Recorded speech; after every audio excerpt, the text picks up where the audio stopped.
Welcome everybody, I'm Darren Powderly. Welcome to our webinar today about why we are buying again, a window of opportunity into multifamily.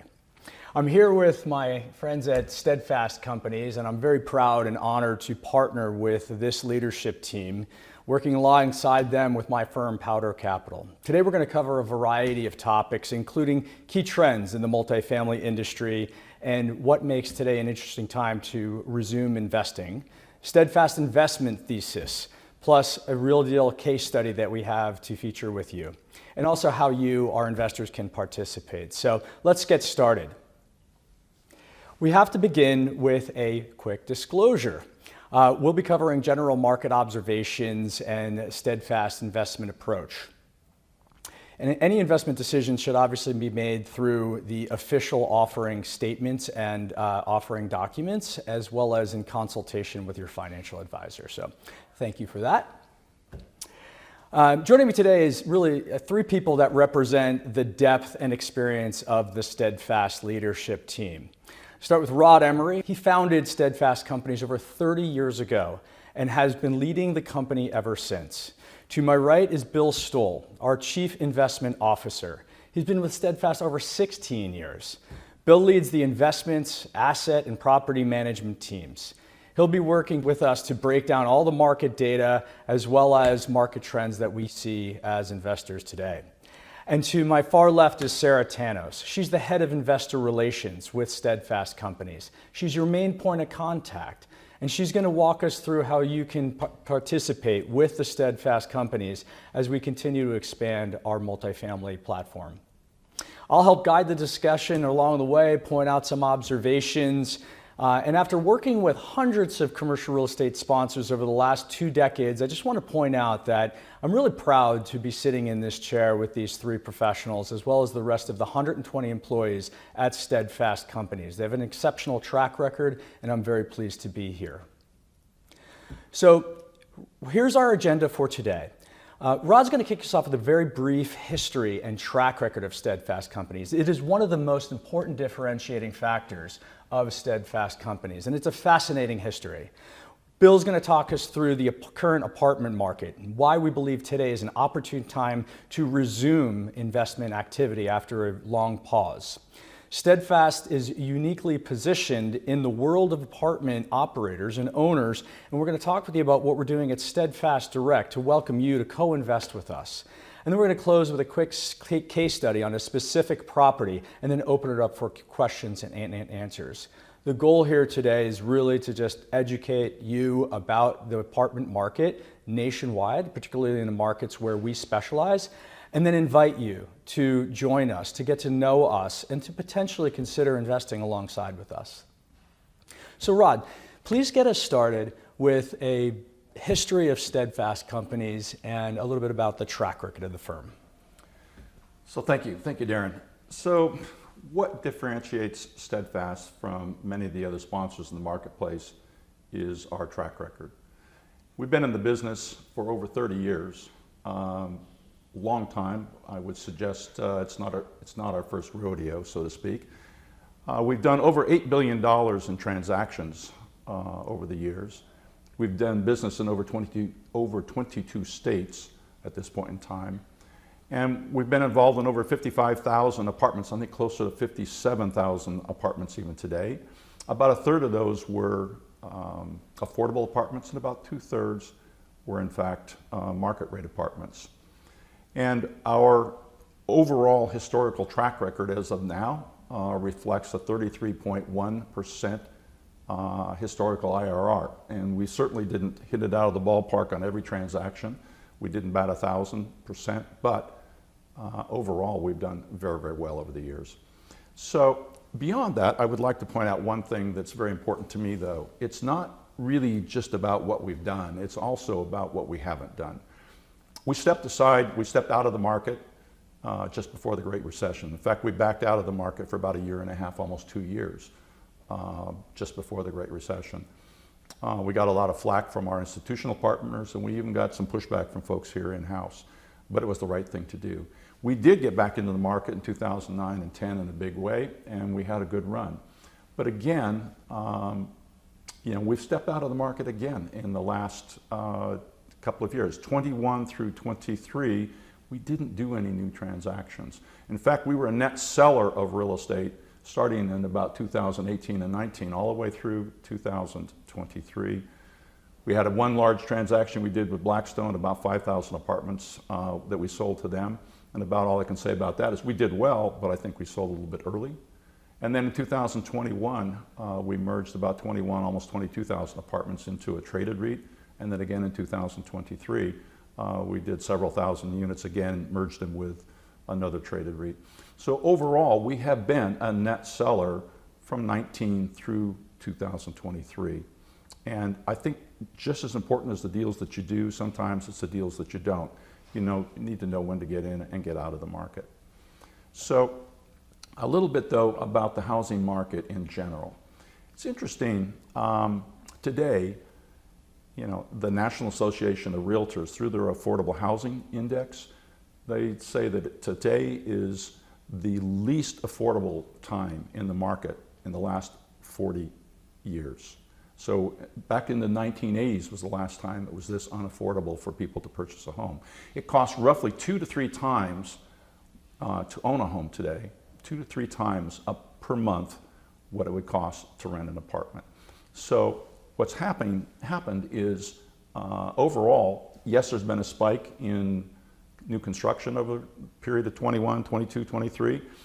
That's really kind of settled down and the market has largely stabilized. And that product is being absorbed rapidly right now. So we're in a much more of a neutral state coming into 26, 27. And it's not just like you could pop these things up and start construction on them. It'll take a while for folks to come back into the market and start building again. The other thing that's happened though is pricing. So in addition to the market stabilizing and the number of construction permits being issued for new construction of multifamily, the existing product prices are coming down. Largely though because loans are coming due. And developers and investors have got loans that they took out in 21, 22, 23. Those loans are coming due. And they're not able to refinance them the way that they thought. So as a result, they're putting product on the market at prices that is, they're very attractive, let's just say. So cap rates were down in the 3s. Who buys things in the 3s and 4s and even? So that was where the market was in 21 and 22. Those cap rates are back in the 5s and 6s today. And so overall, what we're seeing is an opportunity to step back in. And Bill's going to talk to us a little bit about what's going on in the market that would show that it's an attractive time to step in. Great, thanks Rod, I appreciate it. As you can see on this chart, we've been in an interesting market over the last few years. We had a very steady market from 2010 all the way to 2019. And then as COVID hit, there was a lot of uncertainty in the market. People were unsure how demand was going to be affected by that. As it turned out, a lot of people wanted to not live with all their families, and you saw a lot of household formation, which increased rents quite a bit. Rents went up 10%, but in 2021, which caused our pricing for apartments to peak over 25% just in those 2020 and 2021. And then you saw everyone getting into the market. This is when development started to happen. Now let's look at how that adjustment is intersecting with the rent trends that we've also seen. With the demand booming in 21 and 22, some markets were actually growing as in excess of 15% market rent. It was huge. And so what happened with all the developers out there? They said, we got to get into this game. People were putting shovels into the ground, and you never saw a spike like this in multifamily development since the early 70s. And it really caused not only rents to soften, but actually go down a little bit that we've seen in the last couple of years. This is just due to lease up. But trends are continuing to go that direction, and we're seeing a more normalized pace as supply has stabilized. In some markets now, you're actually seeing a steep drop off, but other than that, across the entire nation, outside of a couple, some markets like Austin, Nashville, Dallas, you're seeing new developments really come to a stop because you can't sell the assets for the same price you're building for them anymore. With that in mind, let's hand it off to Darren to talk about what's happening. Yeah, thank you, Bill. So what you've just heard is obviously why now is a good time on a national perspective, we think, to start evaluating and re-enter the investment market. What I'm going to try to do is connect the dots between the history that Rod has laid out for you of Steadfast Companies, the market trends that Bill has touched upon with the steep drop off in supply of new apartments, yet solid absorption and lower prices. Those three things we think make the next couple of years an attractive time to re-enter the market. And so, what does that mean for you? It might be good for an institutional operating company like Steadfast Companies, but how does that, translate to you? I think the most important thing is, as an investor, is what is your investment manager? Who is your investment manager? Who are the actual people behind the logo making these decisions? That is, in my opinion, the single most important thing. That's why I'm proud to be a part of this panel with these leaders here. And so, Rod just went through the history, but I do think that is a major differentiator. And some of these numbers are so big that they're tough to process. What does that mean? 55,000 units over 30 years, starting out with one acquisition. It could have been 50 units or 100 units or 250 units, but one acquisition at a time over the decades through market spikes and market recessions, right? It's that sort of hard-won experience, which I think is a massive differentiator from many of the other hundreds, if not thousands of other sponsors that I've seen in the market. And to really have these events, these capital events, which Rod touched on briefly, whether it was the portfolio sale to Blackstone, the merger of the public REIT with the IRT group at the peak of the market on December 16th of 2021, those are prescient sort of events. So it is more than, I got lucky, and sure, luck is a portion of the everyone's career, but I believe that this team created their own luck, and still today they own 2,500 apartment units. And so it's the experience of Steadfast Companies plus the relationship with Steadfast Property Management, which is very, very important. I've been participating on calls with the team, and the level of detail of owning and operating some of these apartment buildings, the decisions that need to be made after a lightning strike hits a roof, or certain tenants, were hit by a flood in Texas, which was a very serious event just recently. Those are the type of details that the property and asset management team are thinking about every single day. So what is Steadfast Direct, and what does this mean for you? It's an opportunity for you that you're invited to learn about apartment investing and why so much wealth is created through apartment investing over decades, and what we believe is a good opportunity moving forward. And should you decide to invest, you and your advisor, and you make that decision on your own, we make it very easy for you to actually co-invest with the Steadfast team.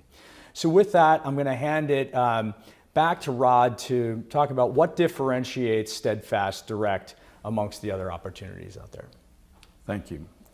So Darren used the word unique. So one of the things that bothered me about the apartment market during 21, 2, 3, whatever, was syndicators were purchasing properties, but they were raising money ahead of time. They were raising money while they were in escrow to purchase a property, and they really didn't know what they had until after they purchased that property and operated it for a while. So what we are doing that is totally unique is we're actually acquiring the property up front. We use our own capital, we purchase the property, and then we offer it to the outside investors. So we source the property, we underwrite it, we do that due diligence all in-house. We purchase that property, we finance that property with fixed rate financing, and then we step in with our property management group, and we property manage that property, and we asset manage that property. So we are vertically integrated, But understand, we invest our funds first. We clean up the property, whether it's some occupancy issues, whether it's immediate CapEx, and then we take it out to the market to offer that to investors outside of Steadfast. So that said, one of the things that that we have found is that in terms of the underwriting that we do, we step back and we do we do that in a way that I think Bill's term for it over the years has been, we don't make any heroic assumptions. And what I mean by that is we are not being overly aggressive with our underwriting. We basically step in with underwriting that we can live with our own funds. We retain 10 to 20% of the equity in the transaction. We finance those transactions, as I said earlier, typically with Fannie and Freddie, where we are a select sponsor.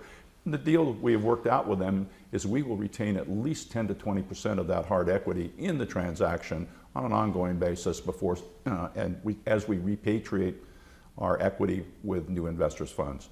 The product that we're going after for the most part is where the slide says where America lives, right? And this basically is, we're targeted towards households that earn 80 to 120% of median income, of the area median income.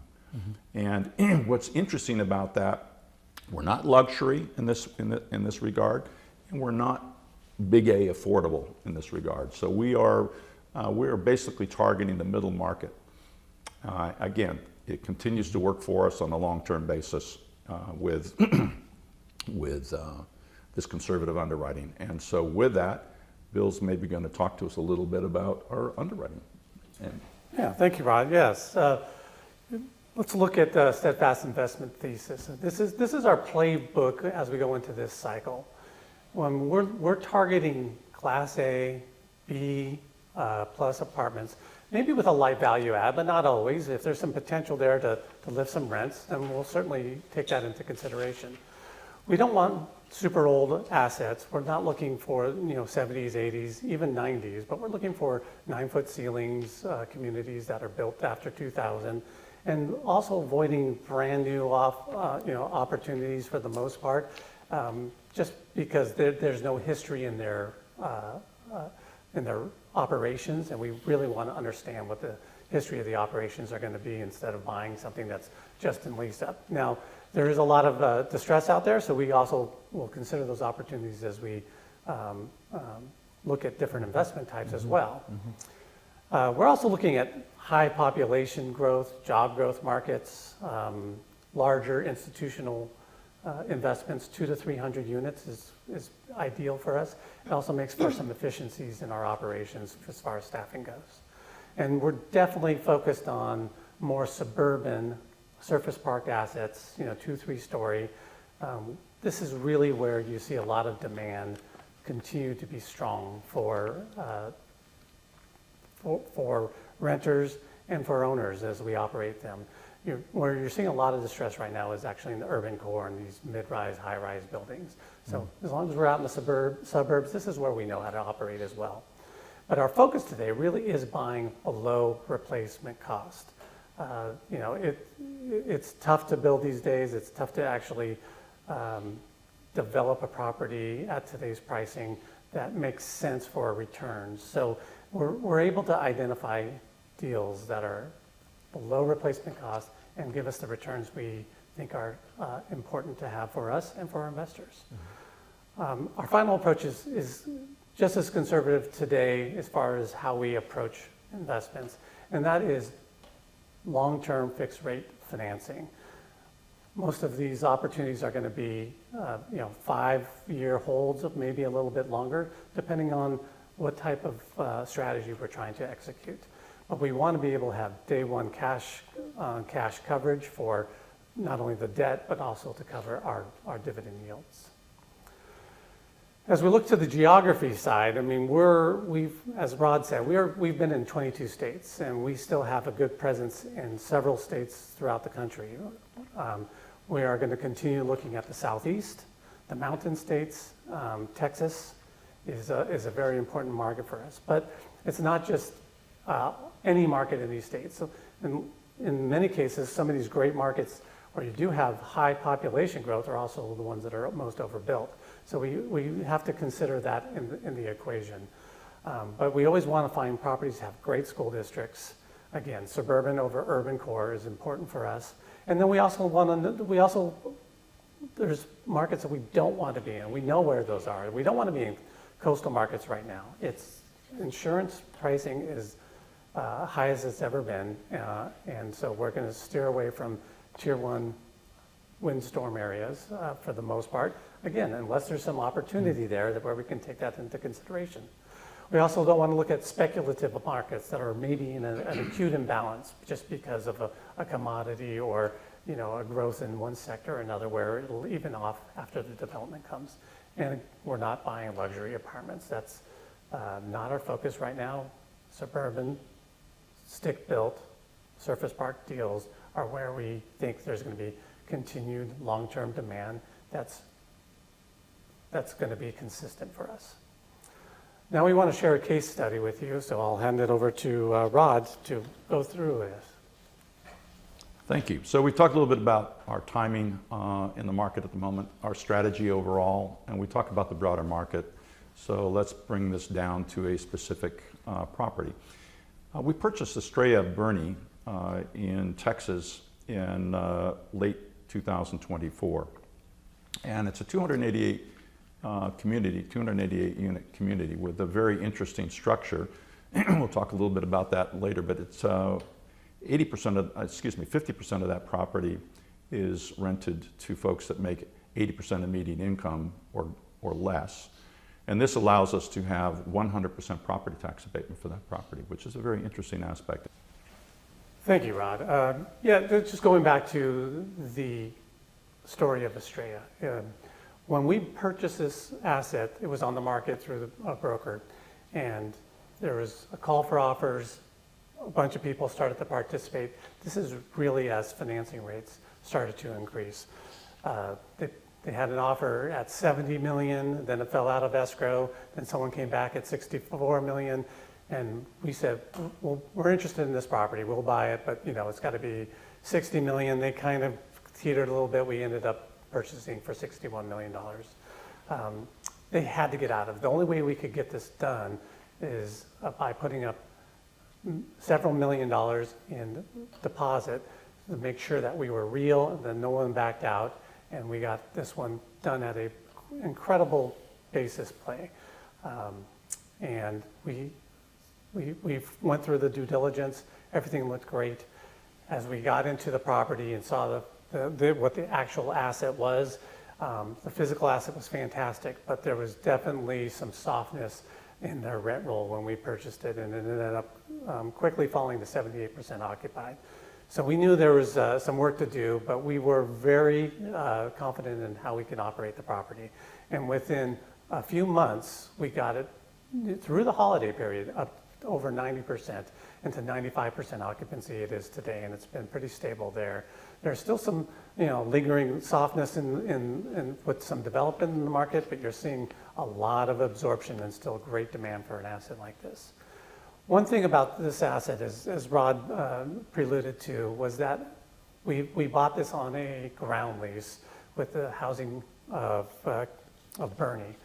So this is a PFC structure, and half the units serve middle income renters. So for 50% of our units, we have to rent to tenants that make at least 80% or no more than 80%, I should say, of the area median income.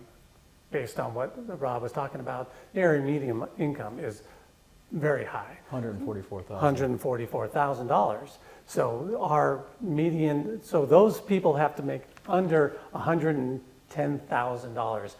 If you look across all our properties in the United States, both as well as in Texas, that continues to be our average renter, whether there's a restriction on it or not, is more in the $70,000 to $75,000 household income range. And absorption for San Antonio continues to be strong. It's one of the top 10 best absorbing markets as of last year. We had 4,000 units absorbed just in 2025, or the first half of 2025, and we continue to see fundamentals. This is great because there was a lot of development, and we are excited about this absorption as we continue on with this investment opportunity. Just reflecting back on the PFC structure, what that is a ground lease. That structure where we own the building, and the housing department of Boerne, Texas, owns the dirt. This is a 75-year ground lease that started when the development began, so we're less than 5 years into this 75-year ground lease. So it's nothing to be concerned about at this point, but this was intended to create this affordable housing for its residents. And we're really focused on the teachers and firemen, policemen, and that's who our resident profile really is in this property. But we are very focused on a community that offers attainable housing and meets real rental market needs. But there's also tax incentives for the investor too. When you talk about a PFC transaction, instead of separating the land from the building, we are able to depreciate the entire purchase price of this property, and that'll be passed along to all of our investors as well. So there's some real good tax advantages from that. Now let's go into the structure of how we are putting Estraya together. We have a great capital stack to offer to them. We are not coming in with 5% of the equity. Steadfast will actually have 28% of the total equity at the most, or I should say at the minimum in this deal, which is our belief in the property and our belief that this is going to continue to pay great dividends down the line. We're also offering a 6.5% current yield and an 8% preferred return. So we go pari passu, and you get equal returns with Steadfast, or for all investors get the same thing till they hit 8%, and then there's a 70-30 split after that. We're anticipating a 14.4 IRR with a 1.9 equity multiple over a 5-year hold, and that's starting here in October as our start date as we relaunched. The national apartment market is resetting. New construction is definitely slowing, and home ownership is so unaffordable right now that you're going to continue to see great demand for renting apartments as we move into the next stage of the multifamily marketplace. The point is, this is not a one-off opportunity. It represents this kind of opportunity that we're selectively pursuing. As the market normalizes, we want to have assets that are stable, maybe a little bit of value add, and we want to find consistent growth both in rent and opportunities for our investors. And why it matters now is that we're a little bit of an inflection point. We are definitely seeing more stress in the market than we've seen prior to now. This is because people who purchased the properties in 20, 21, 22 to get the proceeds they needed to buy these properties had to do debt funds, which are now maturing. There's usually a 3-year term with a couple year extensions. That's really showing its ugly teeth right now because they're resetting the new rates, and with rents kind of softening after that great increase over 21, it's not probably living up to a lot of performers out there. So we are going to continue to buy properties like Estraya Boerne, and we are excited about the opportunity both with Estraya, but also with new ones going forward. Mm-hmm. So Sarah is going to walk us through, okay, so maybe I would like to keep in touch with Steadfast and learn more and get to know the team. And here Sarah's going to walk us through how you go about doing that. Great. Yes.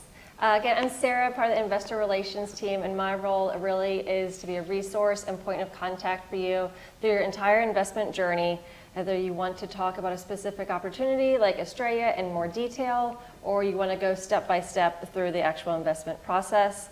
And also after your investment's funded, we're always here to help and ensure you have everything you need through the whole entire process. We really would be so happy to set up a call to get to know your personal investment goals and preferences. So with that, let's walk through the actual steps to get started on an investment. First, you'll make our way to our website, steadfast-direct.com, and you'll find the Get Started page. There you'll fill out a quick form, and after we receive that, we will send you all an invitation to our investor portal. Once you have an account there, you'll have access to additional documents like the PPM and offering memorandum. Once you've reviewed everything, maybe had a call with us, you'll be able to find the subscribe button in that investor portal. There you'll be able to go through the entire subscription agreement process, which also includes uploading your documents to verify your accredited investor accreditation. After that's all completed, you'll be able to just e-sign the agreement, pretty plain and simple. And after that, we'll provide you guys with funding instructions to complete your investment. Of course, during any of those steps or the entire process, we're able to walk through, share a screen sort of thing, any questions through that entire subscription agreement process. Once you're an active investor with us, we definitely want to make sure you still feel informed about your actual investment. We provide quarterly updates. You'll receive distribution notices, and of course your annual K1s. So with that, let's go ahead and talk about how we can stay connected. Our website is a great resource. There you can view our current offerings, sign up for our newsletters, and even sign up for one-on-one calls with us. And the resource section also on our website, it's a great investor education resource there with new market insights, including our most recent one on an update on the San Antonio market. Our investment thesis lives in this section, and we do lots of updated blog pieces on there. We are active on our social media, so please give us a follow on LinkedIn, Instagram, or Facebook. There we make different offering announcements, and you'll be able to see about different investor educational opportunities that we host. If you would like a direct follow-up, all you have to do is just respond back to the webinar email or our investor email up on the screen right now, and I'll personally reach out and make sure we schedule a one-on-one call so we can learn more about your personal goals and what you're looking for in investment, and so we can always stay in touch. I really look forward to talking with each and every one of you. We're always here to be a point of support and connect with you guys, so please feel free to reach out all the time, specifics on the deals, or just so we can get an idea of what you're looking for your individual investments. It was an honor to be here with you, and please reach out to any one of us to answer your questions about Steadfast, the company, the teammates, the leadership team, our investment thesis. We want to get to know you. Sarah is your main point of contact, but we're all available, Rod and Bill included. We'd love to get to know you better and co-invest with you, have you co-invest with us. So, Great. thank you. Thank you very much, Dan. Thank you. Appreciate it.